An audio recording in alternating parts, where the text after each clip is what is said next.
Hi friends, welcome to Paru's kitchen. இன்றைக்கி கல்யாண நாள், பிறந்த நாள் கொண்டாடுற அனைவருக்கும் என்னுடைய மனமார்ந்த வாழ்த்துக்கள். இந்த வீடியோவில் நம்ம என்ன பார்க்க போகிறோன்னா, கிச்சனுக்கு தேவையான சின்ன சின்ன டிப்ஸ் தான் சொல்லியிருக்கேன். வாங்க பார்க்கலாம்.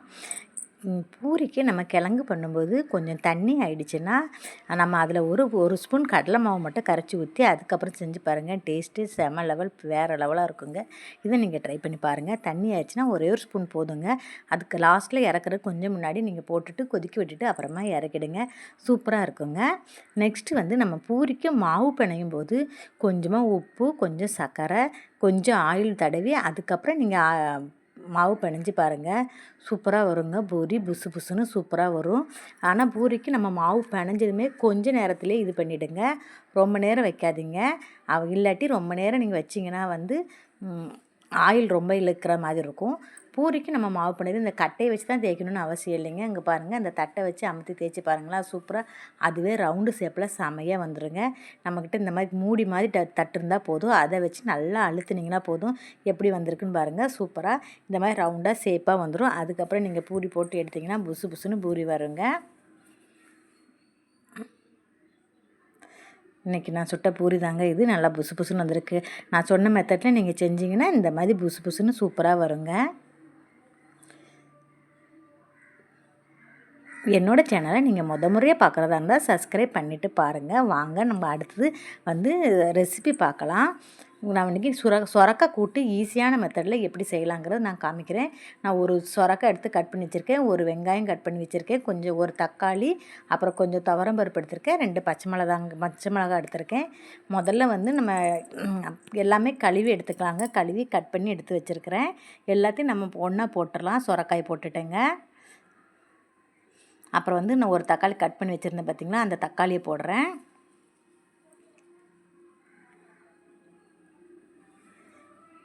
நெக்ஸ்ட்டு வெங்காயம் நான் கட் பண்ணி வச்சுருந்தேன். ஒரு வெங்காயமும் 2 பச்சை மிளகாயும் அதையும் நம்ம சேர்த்துக்கலாங்க.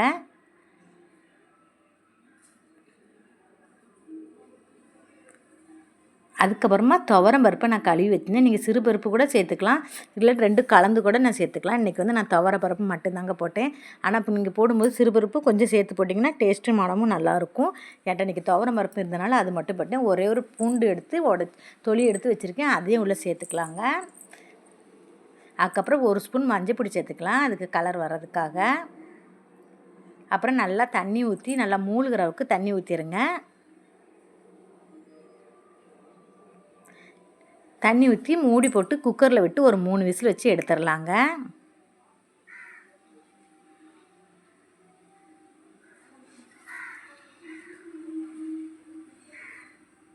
அவ்வளோதாங்க, 3 விசில் வந்துருச்சு. எனக்கு திறந்து பார்ப்போம்.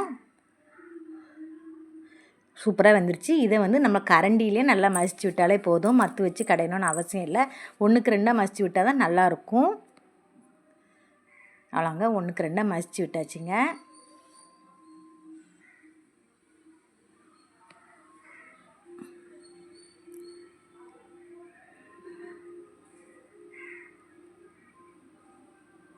நல்லா மசிச்சாச்சு. மசித்ததும் எப்படி இருக்குதுன்னு பாருங்கள். சூப்பராக கூட்டு மாதிரி வந்துருச்சு. இனி தாளிப்பு போட்டுடலாம். தாளித்து 2 கொதிக்க விட்டுடலாம். ஒரு கடாய் அடுப்பில் வச்சிடலாம். 2 ஸ்பூன் ஆயிலை விட்டுடலாம். கடுகு, உளுந்தம்பருப்பு, கடலைப்பருப்பு எல்லாம் போட்டுக்கலாம். போட்டுட்டு அதில் கொஞ்சமாக தாளிக்கிறதுக்கு சீரகமும் சேர்த்துக்கலாங்க. அப்புறம் நம்ம கடைஞ்சி வச்சுருக்கோம் பார்த்திங்களா, இந்த கூட்டத்துக்கு உள்ளே ஊற்றிடலாம். குக்கர் விசில் விட்டு வச்சதை.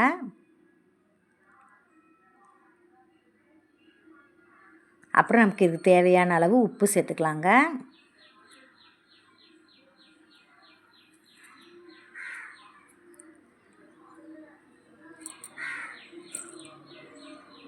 இதில் கொஞ்சமாக பெருங்காயத்தூள் சேர்த்துக்கலாம்.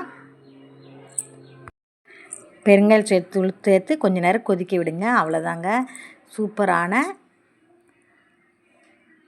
கூட்டு, சொரக்காய் கூட்டு ஈஸியான மெத்தடில் சீக்கிரமாக செஞ்சிடலாங்க. செம டேஸ்டியானது கூட. சொரக்காய் சாப்பிட்றது அவ்வளோ நல்லதுங்க. ரெடி ஆச்சு. லாஸ்ட்டில் இறக்குறப்ப கொஞ்சமாக மல்லி இலை தூவி இறக்கிடுங்க. அவ்வளோதாங்க, ரெசிபி முடிஞ்சது. சூப்பரான சொரக்காய் கூட்டு ரெடிங்க. இது வெண்டைக்காய் வதக்கும் போது நமக்கு கொஞ்சம் வழுவழுப்பு தன்மை குறையிறதுக்கு 1 ஸ்பூன் தயிரை சேர்த்துட்டு அப்புறம் வதக்கி நீங்கள் பொரியல் பண்ணி பாருங்கள். சீக்கிரமாக வதங்கிடும், அந்த வளவளப்பு தன்மையும் காணாமல் போயிடும். ஒரே 1 ஸ்பூன் தயிர் மட்டும் சேர்த்துக்குங்க. நல்லா கிளறிடலாங்க. அதுக்கப்புறம் நீங்கள் பொரியல் பண்ணி பாருங்களேன், சூப்பராக இருக்குங்க.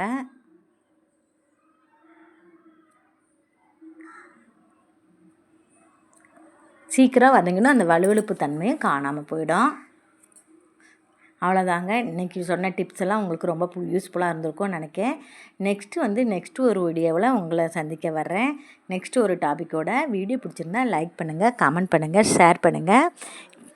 ரொம்ப பிடிச்சிருந்தா உங்கள் ஃப்ரெண்ட்ஸ் அண்ட் ஃபேமிலிக்கு ஷேர் பண்ணுங்கள். பாய், see you.